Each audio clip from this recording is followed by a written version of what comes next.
Change is good. Wii from Nintendo means just what it sounds like. Wii. It's the sound of inclusion, the sound of every gamer you know and every new gamer who's going to join us. It's a giant leap for gaming, for everyone around the world. It's the sound of the future. As for the last question, what about the third parties? Well, we'll be talking about them in detail in just a few minutes and showing you much more on the show floor tomorrow. For now, let me just say that on behalf of the names you love from Nintendo and our partners, we can't wait to show you what's on the way.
I think you may have recognized that last game.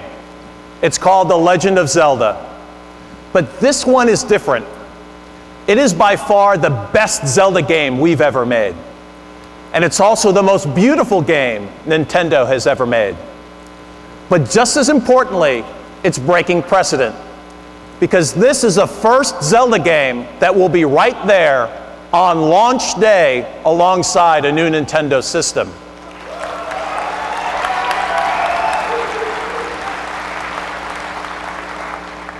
How good is that? I know you'll make that judgment for yourself, but there's no better time for a first look than right now. So please welcome Nate and Bill from Nintendo of America to host the world premiere of The Legend of Zelda: Twilight Princess, playing on the new Wii. Thank you, Reggie. Good morning, everyone. Are you ready? Nate and I are very happy and honored to be able to show all of you exactly how you're going to be playing Zelda this year on Wii. Very basic control is going to be very familiar to anyone who's ever played a Zelda game. Your movement is handled with the analog stick on the nunchuck. Link's arsenal of items is going to be mapped to the plus control pad on the Wii remote. And Zelda's patented targeting system will be handled using the Z button, also on the nunchuck in the left hand. But the Wii version of Twilight Princess takes advantage, of course, of the unique controller. It provides new, unique, and intuitive feel to the gameplay. And that's what makes it great. The first thing you'll notice on screen in the Wii version is the presence of a fairy. This fairy indicates where you'll be pointing with the Wii remote's pointer. You'll use this on a very basic level to access all of your menu screens, select your items. It's very intuitive, it's very nice, it's very easy to use, and I think you're all going to like it. But, you know, menus aren't that exciting, so why don't we get into some of the more intense battles? Your basic sword swings are handled using the B button on the bottom of the Wii remote. But of course, not all of your enemies are going to be within reach. Some of them you're going to have to get at from a distance. And that's where Link's bow comes in handy. Like all distance weapons, the bow is going to be aimed using the pointer on the Wii remote. Now, as Nate's showing us here, as you aim, there's a circle in the center of the screen. Within that circle, your targeting cursor moves independently. Outside it, the camera moves with it.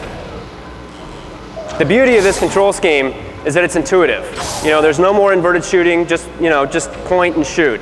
And it adds realism to the game. It feels like you're actually aiming with a bow. It's not some controller. Now, with the bow, the Wii remote also adds depth of sound. And this is where we can finally start to unveil some of the secrets that still remain about the controller. Built into the Wii remote is a speaker. You'll hear the bowstring draw taut. You'll hear the flip of the arrow. And then you'll hear that sound travel from your hand to the TV, where that arrow will plunge into the chest of your enemy. That's depth of sound that no other controller and no other system can offer. And I know that other developers already have a whole lot of very unique ideas about how to take advantage of this feature. Now here we have Nate showing us some more intense battle. And as I mentioned, basic sword swing is on the B button. But you're also going to be using the motion sensing capabilities of the Wii remote. A quick jab with the Wii remote, and Link does a shield shove, knocking your enemy silly. And the great thing is you feel the impact of that shove with the built-in rumble feature. Now watch, oh, Nate's already taken care of him, so we'll do that later. With the boomerang, you'll also be using the pointer to aim.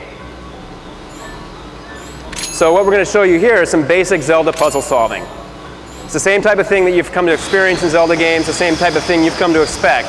Twilight Princess is going to feature a great deal of it. And of course, the classic Zelda chime is also going to be heard on the speaker on the Wii remote. Now what we're showing you here today is just a very simple, stripped-down version of a single dungeon. A tiny little area of a single dungeon, and probably what's going to be one of the greatest Zelda games ever.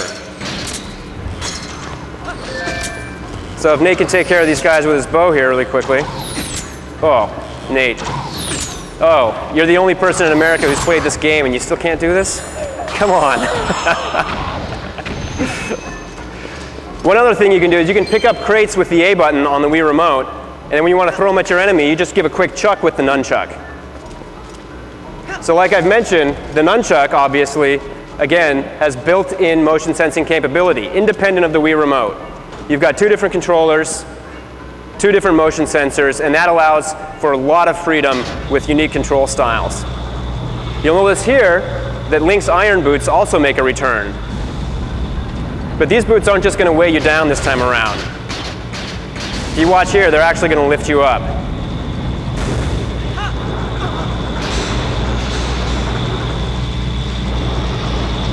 Magnets can be fun. Who knew? So again, the E3 version is just a very compact dungeon. It's also been toned down difficulty-wise because we want to make sure that all of you out there who have never played a Zelda game, because I'm sure there's plenty of you, can make it to the end.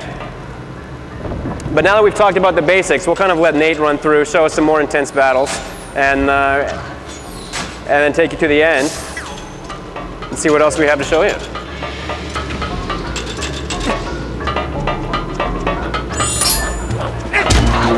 Again, quick little jab for the shield. Quick rotation for the spin attack, you'll notice there. Also on the nunchuck. There's a little more puzzle solving. So again, quick rotation with the nunchuck for the spin attack, and then you just stab down with the nunchuck, and Link will do his down thrust, finishing your enemies off. And let me tell you, that feels really good.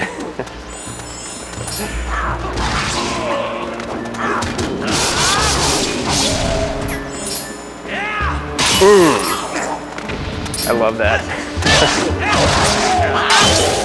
Now, because you're all big Zelda fans out there, we don't want to spoil everything for you. So we're not going to show you what waits behind that door, but I'm sure you all know it's got to be something horrible. But don't worry, even if you're not a Zelda fan and you can't quite handle all that action, also on the show floor, you're going to be able to kick back lakeside and enjoy some nice, relaxing fishing. But you're all going to have to bring your own beer. So we'll see you on the show floor tomorrow. Thank you very much.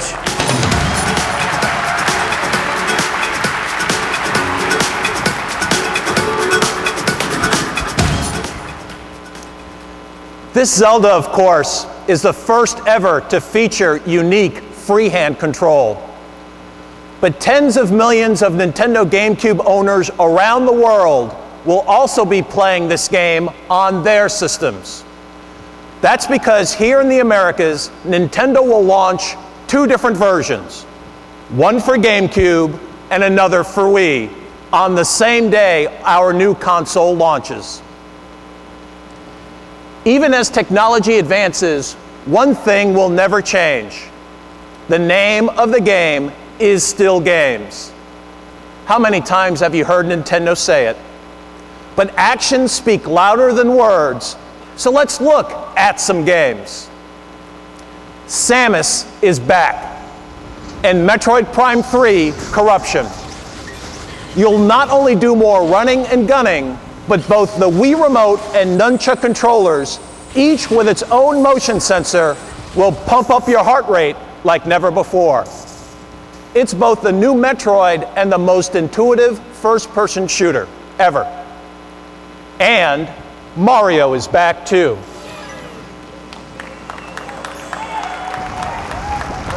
His brand new adventure for Wii is called Super Mario Galaxy. And with freehand control, Mr. Miyamoto has given Mario moves he's never had before. Swing your hand to bat away objects, grab onto shooting stars with the pointer, swim through space, and skip along the stratosphere. We said this new system represents the next leap in gaming. But can it truly be new if all the names are the same? Of course not. That's why we're hard at work on new franchises to expand our portfolio. And we like to give you 3 early previews this morning.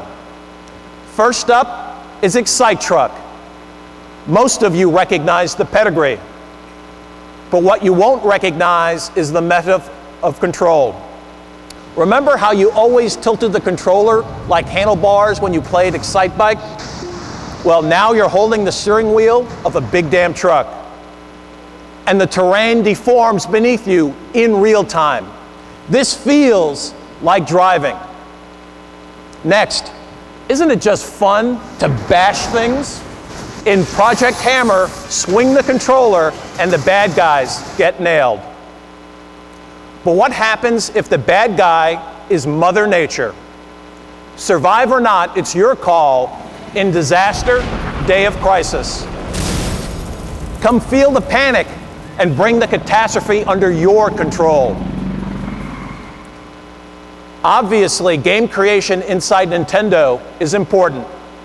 But just as important is what's coming from our great third-party partners around the world. Independent developers have been hard at work in Japan. And although we won't be spending a lot of time today detailing their projects, we did want to underscore a couple of excellent examples. When Sega saw the new control system, they said, it's time to put Sonic back into gear. Finally, the Speedster is totally under your control. Look up, the mothership is about to land. and Square Enix is arriving with